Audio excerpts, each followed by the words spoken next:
நான் ஒரு கம்பெனியில லாஸ்ட் 2 வருஷமா எலக்ட்ரிக்கல் டிபார்ட்மெண்ட்ல வேலை பார்த்துட்டு இருக்கேன். இங்க இருக்கக்கூடிய சீனியர்ஸ்லாம் பார்க்கும்போது எனக்கு பொறாமையா இருக்கும். ஏன்னா கையில ஒரு லேப்டாப் வச்சுக்கிட்டு புரோகிராம்லாம் பண்ணிக்கிட்டு பிஎல்சி புரோகிராம்லாம் பண்ணிட்டு கெத்தா இருப்பாய்ங்க. நம்மளும் அந்த மாரி ஒரு புரோகிராமர் ஆயிரணும்னு போய் கேட்டேன். அதுக்கு அவர் சொன்னாப்ல, "தம்பி பிஎல்சி புரோகிராம்லாம் கத்துக்கிறதுக்கு முன்னாடி மிஷின்ல என்னென்னலாம் ஹார்ட்வேர்ஸ் இருக்கோ அத போய் படிச்சுட்டு வாப்பான்னாப்ல."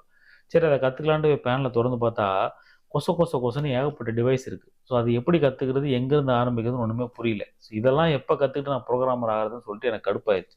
ஸோ இந்த மாரி கன்ஃப்யூஸ்டான மைண்ட் செட்ல இருந்தீங்க அப்படின்னா, இந்த வீடியோ அப்படிங்கிறது உங்களுக்கு ஹெல்ப்ஃபுல்லா இருக்கும். எப்படி ஹெல்ப்ஃபுல்லா இருக்கும்னா, ஸோ நம்ம இன்ஜினியரிங் ஸ்டூடண்ட்ல இருந்து மேனேஜர் எப்படி ஆகுறது அப்படின்ற சீரிஸ ஸ்டார்ட் பண்ணியிருக்கோம். அதுல நீங்க ஒரு எலக்ட்ரிக்கல் இன்ஜினியரா கரியர ஸ்டார்ட் பண்ணீங்க அப்படின்னா, நீங்க டெக்னிக்கல் ஸ்கில்ல என்ன சீக்வென்ஸ்ல கத்துக்கணும் அப்படின்றதுக்கான ரூட் மேப் டெவலப் பண்ணியிருப்போம். ஸோ அதுக்கப்புறம் நீங்க ஸ்டூடண்ட் லெவல்ல இருந்து மேனேஜர் போற வரைக்கும் என்னென்னலாம் பண்ணணும் அப்படின்றதுக்கான ஒரு ஸ்ட்ராட்டஜி டெவலப் பண்ணி அத பத்தி பேசிட்டு இருக்கோம்.